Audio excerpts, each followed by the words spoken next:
Hi, my name is Joey Miller, and my story is this. I am a physical therapist, a mom, a wife. I'm a lot of things, but right now I'm injured and I am not able to work, and I don't know where the Lord's going to take this. But I've had some amazing things happen to me in our family, and I feel like I am supposed to tell some of these true stories to encourage people, and just to know that the Lord's out there. And if there's anything we're to boast about, it's Him, right? So I'm going to tell you a story, and the first story is about my daughter Molly.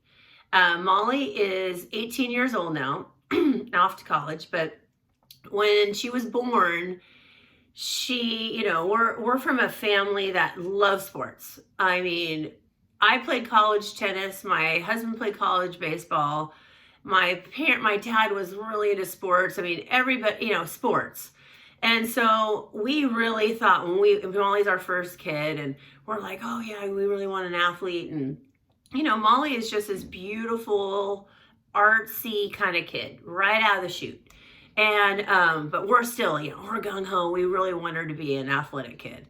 So at 2.5, I even noticed like she's not very aggressive. She's just this pretty kid with a lot of artistic ability. Like she took the trash out of her can and like made this beautiful collage, and you knew it was art. And I'm like, my mom's an artist, so I'm like, oh no, I'm not artsy. I'm going to ruin this kid. I can't, help her at all.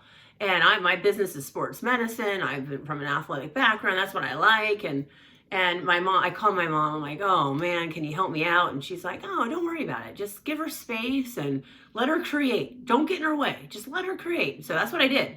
I backed away and I just let her create. I bought her stuff. My mom helped. She has another grandmother that was amazing. And so that's what we did. But then when it comes time for like sports times, my husband and I still like really want her to have something. So like she's about 4 or 5 years old, and we put her in soccer, and oh, she's terrible in soccer. Like, some kids are like in there and trying to get the ball. Molly did her very best to not get near the ball. Like we're like, get the ball, get the ball, get the ball. And she's like, get away from the ball. And then one time she actually touched the ball and the ball went in the net. It was more, not a kick really, but it was like it kind of bounced off of her and into the net. And we're like, yes, you did it, you did it. And she was so excited. She turns around and then falls on her face. Like, or my husband said one time, he's like, if I have to see her play one more year of soccer, I just don't think I can handle it. And I'm like, oh, so it's true. Like, okay, moving on. There's more sports than soccer. So we move her out of soccer and we try her like in basketball, but it's too stinky. Lots of running around, she says. And we notice that she's really tall. Like she's exceptionally tall. Like people are thinking that I photoshopped the Christmas card because she's tall. But I'm not photoshopping the card. She's just really a tall kid, and they kind of projected her to be between 6'1" and 6'2", and that is what she is. She's about 6'1", and so we're like, okay, tall girl sports. So basketball's out, and so we tried volleyball. She's about 9 years old, and we sign her up for volleyball. And volleyball's a hard sport. It's a lot of technical stuff. So you better start them young if you want them to get any kind of, edge on anything. And we knew we needed an edge. But luckily, because of her height, coaches really would take her. They're like, oh, yeah, well, we can make her into anything. And look at her parents. I mean, the parents are tall. Okay, we got this. Okay, so we're like, okay, she's tall. Okay. So, but she wasn't aggressive. And like, some kids had like really good footwork and then they'd hit the ball. She just never really was amazing at it. But until she started getting a little bit older and more coordinated and started to kind of get it. And then she started to do it. She started to like, kind of compete. But it took years, and we'd always say to each other, this is going to be her breakout year. This is going to be her breakout year.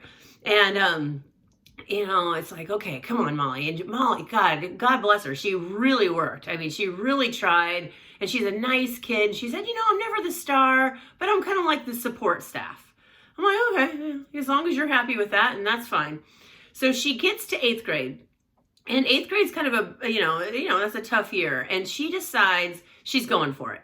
And so we get her with like the best club and best trainers, you name it. And we're going for it. And she ends up making like this really elite practice squad before they actually pick the teams. And lo and behold, she makes the number one team. And it's a big deal. And she knows it. She's starting to feel good about herself in this sport. And she's really starting to hit. And her defensive skills were always a little off. But whatever, she's doing pretty good. But if you know anything about club volleyball, it's insane. The parents are vicious and strategic, and they're athletic kids, and it's all about a college scholarship. But my God, you'd make it think it's life or death here. Literally, like if we do not win or my kid's not on this one's team, it is literally, there's no air. You're not going to make it. It's like, it's life or death. And the bad thing is I fell into it too. Like I was telling my husband, and we're both Christians. Geez, I'm like, where is Jesus in volleyball? I really am looking. And he's like, well, keep praying about it because I know he's there. Look around, he's there. And I'm like, gosh, the competitive part of me was it wasn't great. And so, she makes this team and she starts working her way through, and she's doing okay. She's never the star, and she's a lot on the bench, but she's making the number one team year after year after year. Well, one year, she's now going to be a junior. We decide to move the kids that have been in Christian school since their kindergarten year to a powerhouse Catholic school. They're 25 minutes away. It's not convenient, but they have the best sports. They have a great reputation. It's the place you want to put your kid if you want the kids to be noticed and get challenged. And so we did it. And my son transferred in as a freshman, but my daughter transferred in as a junior. And oh my gosh, it was so hard for her because they were a very cliquey school. And even though she made the varsity volleyball team, pretty much no problem. The lunch situation, like they didn't include her, and like she would go a lot of times to the library and just sit alone. And she even said, Mom, it's lonely. And my daughter's pretty tough. And so when she said, I'm kind of lonely, it was sad. It was really hard, and kind of started questioning everything. And the volleyball coach ended up being like terrible for her self-esteem. And she, like, when she finally got to play, it just wasn't good. She didn't shine. And the lady just took her confidence away. And I don't know if it's just the wrong chemistry or whatever, but it just wasn't a good fit. And so we're like, okay, now club's starting. Volleyball is year round. So now here comes club. And she ends up making the ones team. And that's a big deal. 17 ones. Woo, right? It's really exciting. It's her junior year. So she makes it, but the coach doesn't seem thrilled. So we're doing everything we can. We've got her working with a trainer twice a week who's this darling Christian lady. Just strong in every way and positive, and working on her explosiveness and her strengths, and this team is doable. This team, there's one or two middle blockers that Molly feels like she can beat out. And she's like, I want this, I can do this. And so okay, we're doing it. So one day she's working with the trainer, and it's raining. And so Robbie brought this machine, like a rowing machine, into the garage. They worked out our garage, and she says, Molly, warm up while I set up my equipment. So Molly's pulling on the rowing machine, and there's a certain kind of hum when you're good on a rowing machine that it like, you can hear it. It's like a boom, boom, right? It's not like leak. Like when I pull on it, it's a leak. When someone's good on it, there's a strong. Well, Robbie is not just an amazing trainer. She's also an amazing athlete and has competed in indoor rowing. And so she knew the sound the minute Molly started to warm up. And she's like, Molly, have you ever rowed before? And Molly's like, no. What's rowing? And she's like, well, it's a kind of a big sport, like, Harvard and Yale, and they're on the Northeast. And up here, there's, UW, Washington State, Berkeley, Stanford. There's rowing. It's up in the Pacific Northwest. This is very competitive. Molly, you're doing pretty good. Can you row a little harder and not talk? And Molly's like, oh, sure. Vroom, vroom, there it goes, right? So Robbie runs into my house and goes, you're never going to believe this, but she has like really amazing times. There's a little timer up on the top of the machine that they know how hard a kid is pulling. And she's like, oh my God, she's amazing. This is it. She's got her, this is her thing. And I'm like, rowing? I mean, you know how much time and money we put into volleyball? There's no way it's rowing. And Molly's like, yeah, no way it's rowing. And then, just so you know, the one prayer we had been praying was, Lord, just open up doors where they're supposed to be and shut them. And what we meant by that was like volleyball, like, please open up doors. We need coaches that believe in her and, shut them where they're supposed to be shut so she's not on the wrong team. And, that was our prayer. And make it obvious, Lord, because we're so dumb. We are not smart in this. We are prideful. We will try to knock down the door, even if it's deadbolted, Lord. I'm telling you, I will try to pry through. So please make it obvious. So that had been our prayer for like a really long time. And so, she's doing great on this rowing machine, but she's on this new volleyball team and it's looking kind of promising. So we're kind of like, she's a volleyball player, but we kind of kept it in the kind of the way back corner of our minds.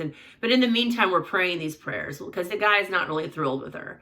And so one day we come home, like we're coming home from a vacation or something like that. And Molly had to fly home early for a practice. And he goes, hey, Molly, I want to talk to you a minute. And Molly's like, oh, okay, sure. And she's thinking, oh, it's going to be good. And he goes, even though you're stronger than a couple of the middles, I'm not going to play you. You don't have heart. You don't have character. She's like, what? Oh my gosh. I mean, that's the one thing Molly had. I mean, she worked her buns off and everything. And I'm like, oh, so Molly never cries. She called me on the way home from this meeting and just devastated. She goes, Mom, the one thing I do have is heart. And this guy's now, I'm like, oh my gosh, is this another closed door? But where are my prayers? Closed doors.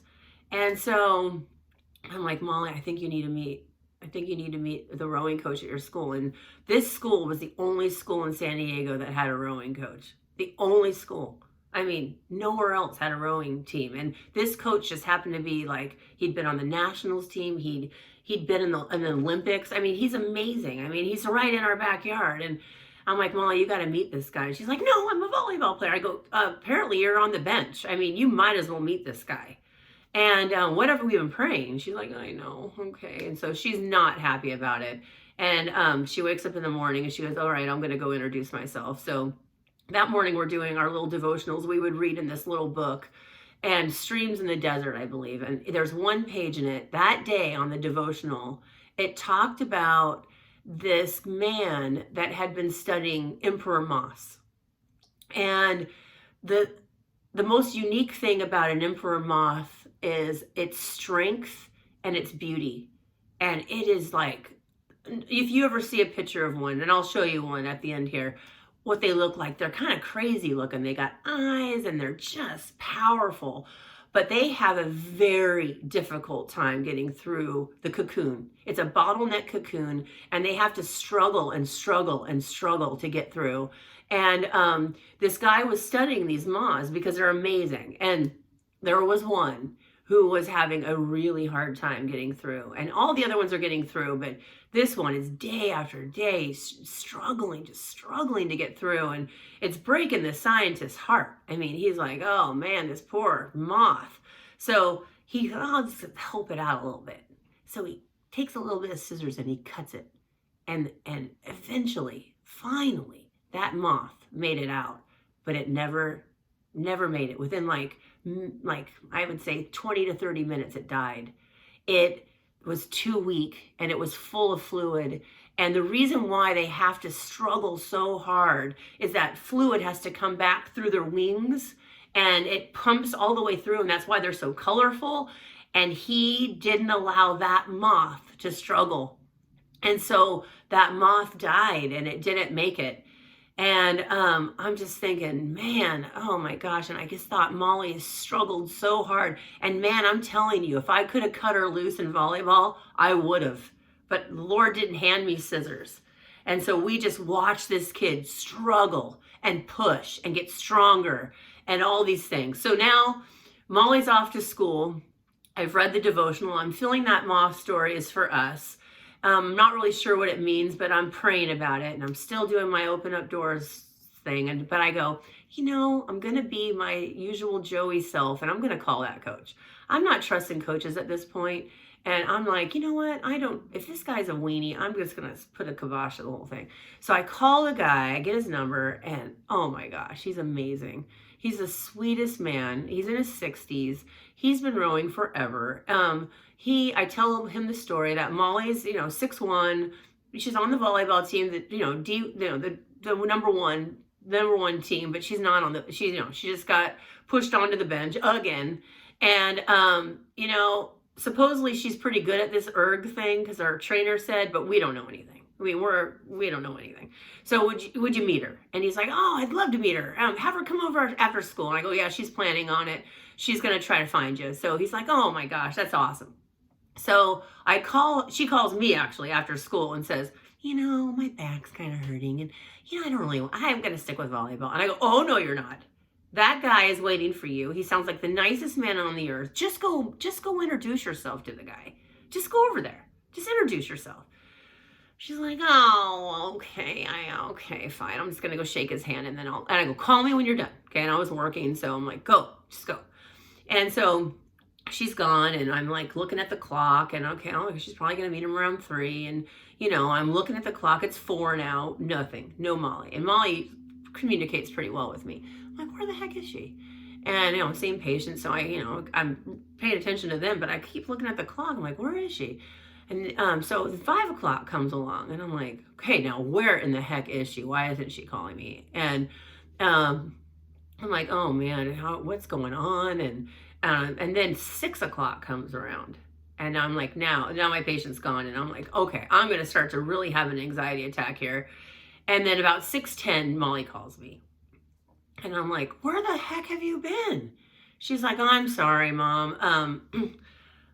I'm on the rowing team. And I go, what? Rowing team? And she goes, apparently I am very good at this. I'm like, oh. She goes, yeah, they had me practice with the team for the 3 hours. I had my little Van shoes and my Catholic girl skirt, but luckily I had my, volleyball shorts underneath. I ran with them. I did the erg machine. I did everything with them. And coach is going to call you. I guess I'm really good at this. And I'm like, okay. She goes, yeah, I'll do both. I'll do volleyball and rowing. It was amazing. I really loved it. And when I guess Friday, we're going to the water. And I go, oh, okay, that's exciting. As long as you're happy. And she's like, yeah, oh yeah, it was fun. So then like an hour and a half later, I get a phone call from the coach and he's like, oh my gosh, she's amazing. She has it. She has the length, she has the strength. She needs to work on her technique, but she could pick any school in the nation. I mean, she's that good. She's what they're looking for.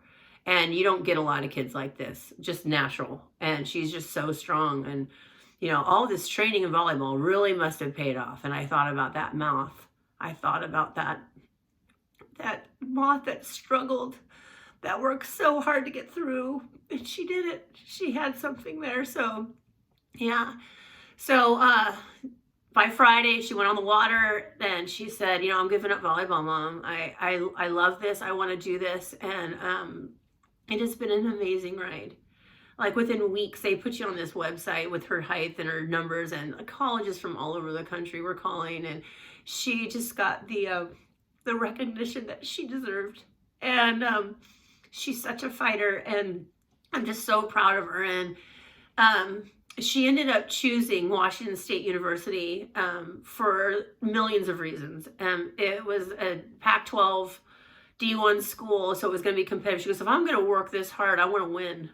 And the coach was amazing. All the coaches were amazing. They were kind, and they had their PhDs in injury, which I love, so I don't want my kid crippled. And they had the degree that she wanted, which was in a very artsy kind of degree. It's called AMDT, Apparel, Merchandising, Design, and Textile. She loves it. And, it's just an amazing story about how the Lord opened up doors for her. And I just thought you should know. And the Lord is so good. And those prayers just get answered. He knows when we're needing help. And I hope this encouraged you.